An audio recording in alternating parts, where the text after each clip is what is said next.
اون یه ذره که اون خواهستش که از خودش بزرگتر بخوره نیشتن زدشون من نیش نمیزنه اینا فقط درش سر میشه در نقابه رفتی تو گوشی تار میزنه درشون مردن کموزی ری ری ری ری ری داخل گوشی رو بیزنتر ری ری ری ری ری بابا بیشتر زوم کن بابا بیشتر زوم کن تو عمقه زوم کن زوم کن چون گرافیکش بالاه زوم کن زوم کن گوشی من اما گرافیک نداره زوم میکنه دارم میشه زوم کن ری ری ری ری نقص رو گرفته؟ سوز که داره قدیم گردنش میده ببین داره چجوری تو آرپی چشم میکنه ری ری ری ری ری اسم ده یعنی واقعی نمیکنه ری ری ری ری ویدیو بگذاریم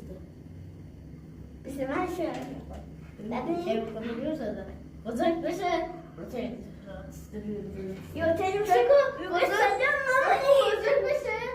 اینطوری نورده داخل کنم آقا یه دیشه انکبوت این زیره بیاید انکبوت این زیره آقا بیاید که بوده داره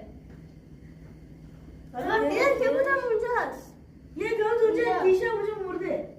مرده از خودش واقعی پوستشه نه این انکبوت رو دیده همونجا خشکشون میزنه وای میستن دست بزنی وای در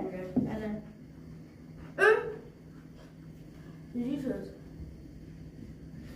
تکون میخوره صدا من انکبوت نست من شروع میکنه واقعا مری تو بیا بیا ارمان تو بیا ارمان من رسیدم به بالا بابا جان میترسه فرار میکنه اجازه بدید کارش انجام بده دستوی دارم آریا برو پایین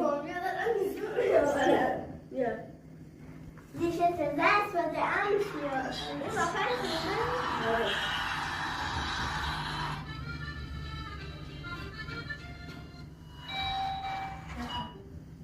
بابا یادی تو بابا یادی دارم ویدیو رو به من نشون نمیده نفر بعدی کسی نیست جز دایی حامد نفر بعدی کسی نیست جز دایی حامد ببینیم که دایی حامد چه مجازاتی بهمون داده سلام چطوری ابوالفضل جون تو میشه ترین مدل فقط بچه‌ای که شما دارید میبینید ویدیو رو لایک کنید کامنت بذارید بالاخره سوختن ابوالفضل جذابه دیگه من خودم خیلی دوست دارم دمتون گرم خوردم خیلی تنده خیلی بده ولی به خاطر تو یه بار دیگه به خاطر تو چیه به خاطر ویدیو میرم